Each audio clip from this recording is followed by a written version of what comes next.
ಎಲ್ಲರಿಗೂ ನಮಸ್ಕಾರ. ನಮ್ಮ ಕಲಾಸ್ ಕರಾವಳಿ ಕಿಚನ್ಗೆ ನಿಮ್ಮೆಲ್ಲರಿಗೂ ಸ್ವಾಗತ. ನಾವಿವತ್ತು ಮಾಡ್ತಿರೋ ರೆಸಿಪಿ ಟೇಸ್ಟಿಯಾದ ವೀಳ್ಯದೆಲೆ ಪತ್ರೊಡೆಯನ್ನ ಮಾಡ್ತಿದ್ದೀವಿ. ಇದನ್ನ ಹೇಗೆ ಮಾಡ್ಬೋದು ಅಂತ ನೋಡೋಣ ಬನ್ನಿ.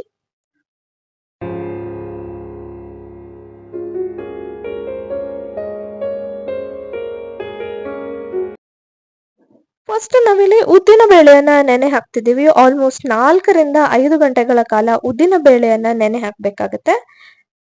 ಉದ್ದಿನ ಬೇಳೆ ಚೆನ್ನಾಗಿ ನೀರಲ್ಲಿ ನೆನಿಬೇಕು. 4 ರಿಂದ 5 ಗಂಟೆ ಬಿಟ್ರೆ ಸಾಕಾಗತ್ತೆ. ನಂತರ ನಾವು ಮಿಕ್ಸರ್ ಜಾರ್ಗೆ ನೆನೆಸಿರುವಂತಹ ಅಕ್ಕಿ ಹಾಗೆ 2 ಸ್ಪೂನ್ನಷ್ಟು ಕಡಲೆ ಬೇಳೆಯನ್ನ ಹಾಕೊಂಡಿದೀವಿ. ಎರಡನ್ನು ಕೂಡ ನಾವು ನೀರಲ್ಲಿ ನೆನೆಸಿದ್ವಿ 4 ರಿಂದ 5 ಗಂಟೆಗಳ ಕಾಲ. ನಂತರ ಅದನ್ನ ಹಾಕೊಂಡಿದ್ವಿ. ಹಾಗೆ ನೆನೆಸಿಟ್ಟಿರುವಂತಹ ಉದ್ದಿನ ಬೇಳೆಯನ್ನು ಕೂಡ ಹಾಕೊಂಡಿದೀವಿ. ಹಾಗೆ ಸ್ವಲ್ಪ ತೆಂಗಿನಕಾಯಿ ತುರಿಯನ್ನ ಹಾಕೊಂಡಿದೀವಿ. ಬೆಲ್ಲವನ್ನ ಹಾಕೊಂಡಿದೀವಿ. ಹಾಗೆ ಹುಣಸೆ ಹಣ್ಣು,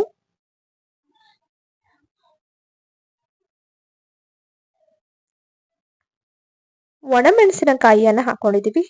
ನಿಮ್ಗೆ ಖಾರ ಜಾಸ್ತಿ ಬೇಕು ಅಂದ್ರೆ ಜಾಸ್ತಿ ಬೇಕಾದ್ರೂ ಹಾಕೋಬಹುದು. ಹಾಗೆ ಕೊತ್ತಂಬರಿ ಕಾಳನ್ನ ಹಾಕೊಂಡಿದ್ದೀರಿ. ಹಾಗೆ ಮೆಂತ್ಯವನ್ನ ನೆನೆಸಿರುವಂತದನ್ನ ಹಾಕೊಂಡಿದೀವಿ. ಜೀರಿಗೆ ಹಾಗೆ ಇಂಗು ಹಾಕಿ ಇದನ್ನ ಸ್ವಲ್ಪ ನೀರು ಸೇರಿಸಿ ಗ್ರೈಂಡ್ ಮಾಡ್ಕೋಬೇಕಾಗುತ್ತೆ. ನೋಡಿ, ಈ ಕನ್ಸಿಸ್ಟೆನ್ಸಿಯಲ್ಲಿ ಇರಬೇಕು. ತುಂಬಾ ತೆಳ್ಳಗೆ ಮಾಡ್ಕೊಳ್ಳೋಕೆ ಹೋಗ್ಬೇಡಿ. ನಂತರ ಇದಕ್ಕೆ ರುಚಿಗೆ ತಕ್ಕಷ್ಟು ಉಪ್ಪು ಹಾಗೆ ಅರಿಶಿನವನ್ನ ಹಾಕೊಂಡಿದೀವಿ. ಇದನ್ನ ಚೆನ್ನಾಗಿ ಮಿಕ್ಸ್ ಮಾಡ್ಕೊಳ್ತಿದೀವಿ. ಉಪ್ಪು ಹಾಗೆ ಅರಿಶಿನ ಈ ಹಿಟ್ಟಿನ ಜೊತೆ ಚೆನ್ನಾಗಿ ಹೊಂದ್ಕೊಳ್ಬೇಕು. ಇದನ್ನ ನಾವು ಎಲೆ ಮೇಲೆ ಹಾಕೋಕೆ ಬಳಸ್ಬೇಕಾಗತ್ತೆ. ವೀಳ್ಯದೆಲೆ ಮೇಲೆ ಇದನ್ನ ನಾವು ಪತ್ರೊಡೆಗೆ ಹೇಗೆ ಹಿಟ್ಟನ್ನ ಹಚ್ತೀವೋ ಅದೇ ರೀತಿ ಹಾಕೋಬೇಕಾಗತ್ತೆ. ಈಗ ವೀಳ್ಯದೆಲೆಯನ್ನ ತಗೊಂಡಿದೀವಿ. ವೀಳ್ಯದೆಲೆಗೆ ಇರುವಂತಹ ನಾರನ್ನೆಲ್ಲ ಬಿಡಿಸಿ ಇಟ್ಕೊಂಡಿದೀವಿ ಆಲ್ರೆಡಿ. ಈ ರೀತಿ ಎಲೆಗೆ ಇಡೀ ಎಲೆಗೆ ಹಚ್ಕೊಳ್ಬೇಕಾಗತ್ತೆ. ಈ ರೀತಿ ಎಲೆಗೆ ಹಚ್ಕೊಳ್ಬೇಕು. ಈ ಹಿಟ್ಟನ್ನೇನಿದೆಯೋ ಇಡೀ ಪೂರ್ತಿ ಎಲೆಗೆ ಚೆನ್ನಾಗಿ ಎಷ್ಟು ಸಾಧ್ಯವಾಗುತ್ತೋ ಅಷ್ಟು ಹಿಟ್ಟನ್ನ ಹಚ್ಕೋಬೇಕಾಗುತ್ತೆ. ಈಗ ಇನ್ನೊಂದು ಎಲೆಯನ್ನ ಇದ್ರ ಮೇಲೆ ಇಡ್ತಿದೀವಿ.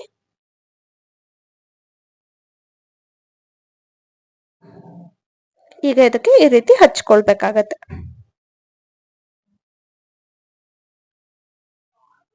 ನಂತರ 3ನೇ ಎಲೆಯನ್ನ ಇಡ್ತಿದೀವಿ.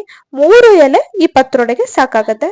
ಹಾಗೆ ಪತ್ರೊಡೆ ಕೂಡ ತುಂಬಾ ಚೆನ್ನಾಗಿ ಬೇಯತ್ತೆ. ಈ ರೀತಿ ಮಾಡೋದ್ರಿಂದ ತುಂಬಾ ಎಲೆ ಹಾಕಿದ್ರೆ ಬೇಯದೇ ಇರೋ ತರ ಅನ್ಸ್ಬೋದು. ಇದೇ ರೀತಿ 3ನೇ ಎಲೆ ಹಾಕಿ ಹಿಟ್ಟನ್ನ ಹಚ್ತಿದೀವಿ. ಆದಷ್ಟು ಹಿಟ್ಟನ್ನ ಎಲ್ಲ ಕಡೆ ಕವರ್ ಆಗೋ ತರ ಹಚ್ಕೊಳ್ಳಿ. ನಂತರ ನೋಡಿ, ಈ ರೀತಿ ಫೋಲ್ಡ್ ಮಾಡ್ಕೋಬೇಕಾಗತ್ತೆ. 2 ಕಡೆಯಿಂದ ಫೋಲ್ಡ್ ಮಾಡಿ ಮಾಡಿ ಮತ್ತೆ ಹಿಟ್ಟನ್ನ ಹಚ್ಬೇಕು. ನಮ್ಮ ಇಂಟೆನ್ಷನ್ ಏನಂದ್ರೆ ಇಡೀ ಪತ್ರೊಡೆಗೆ ಹಿಟ್ಟು ತಾಗಿರ್ಬೇಕು ಅನ್ನೋದು. ನೋಡಿ, ಈ ರೀತಿ ಇನ್ನೊಂದ್ ಕಡೆ ಫೋಲ್ಡ್ ಮಾಡಿ ಕೂಡ ಹಿಟ್ಟನ್ನ ಹಚ್ಚಿದ್ವಿ.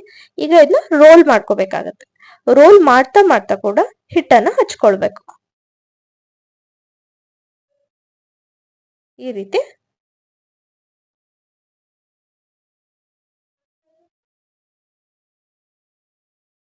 ನಂತರ ಇಡ್ಲಿ ಪಾತ್ರೆ ಏನಿದೆಯೋ ಅದರಲ್ಲಿ ನಾವು ಇದನ್ನ ಇಡ್ತಿದ್ದೀವಿ.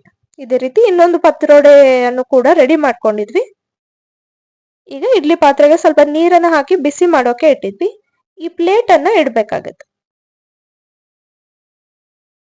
ಈ ಪ್ಲೇಟ್ ಅನ್ನ ಇಟ್ಟು ಬೇಯಿಸ್ಕೋಬೇಕಾಗತ್ತೆ. ಸುಮಾರು 15 ರಿಂದ 20 ನಿಮಿಷಗಳ ಕಾಲ ಇದನ್ನ ಬೇಯಿಸ್ಬೇಕು. ಬೇಯಿಸಿ ತಣ್ಣಗಾದ ನಂತರ ನೋಡಿ, ಈ ರೀತಿ ಬೆಂದಿದೆ, ಪರ್ಫೆಕ್ಟ್ ಆಗಿ ಬೆಂದಿದೆ. ಈಗ ಇದನ್ನ ನಾವು ಪತ್ರೊಡೆ ಹೇಗೆ ಕಟ್ ಮಾಡ್ಕೋತೀವೋ ಅದೇ ರೀತಿ ಕಟ್ ಮಾಡ್ಕೊಳ್ಬೇಕಾಗತ್ತೆ. ರೌಂಡ್ ಆಗಿ ಈ ರೀತಿ ಚಾಕುವಿನ ಸಹಾಯದಿಂದ ಕಟ್ ಮಾಡ್ಕೊಳ್ತಿದೀವಿ.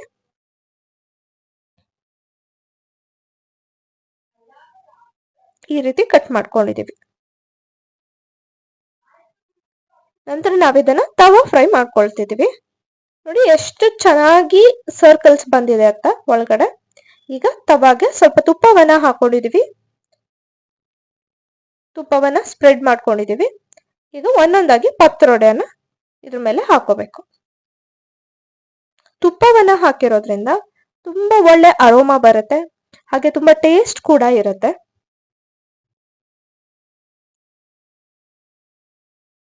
ಮತ್ತೆ ಸ್ವಲ್ಪ ಮೇಲ್ಗಡೆಯಿಂದ ತುಪ್ಪ ಹಾಕೋತಿದೀವಿ. ಇದನ್ನ 2 ಕಡೆ ಫ್ರೈ ಮಾಡ್ಕೋಬೇಕು.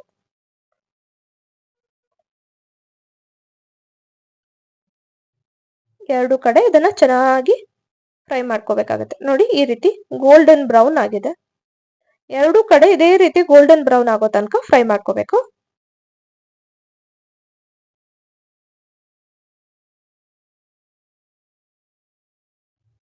ಟೇಸ್ಟಿಯಾದ ವೀಳ್ಯದೆಲೆಯ ಪತ್ರೊಡೆ ರೆಡಿ ಆಗಿದೆ. ವೀಳ್ಯದೆಲೆ ಪತ್ರೊಡೆ ತುಂಬಾ ಯುನೀಕ್ ಆಗಿರುವಂತಹ ರೆಸಿಪಿ ಅಂತಾನೆ ಹೇಳ್ಬೋದು. ಎಲ್ಲರೂ ಕೆಸುವಿನ ಎಲೆಯಲ್ಲಿ ಮಾಡ್ತಿರ್ತಾರೆ. ಈ ರೀತಿ ವೀಳ್ಯದೆಲೆ ಪತ್ರೊಡೆ ಕೂಡ ತುಂಬಾ ಚೆನ್ನಾಗಿರುತ್ತೆ. ಒಂದ್ಸತಿ ಟ್ರೈ ಮಾಡಿ ಅಂತ ಕೇಳ್ಕೊತೀವಿ. Once again thanks for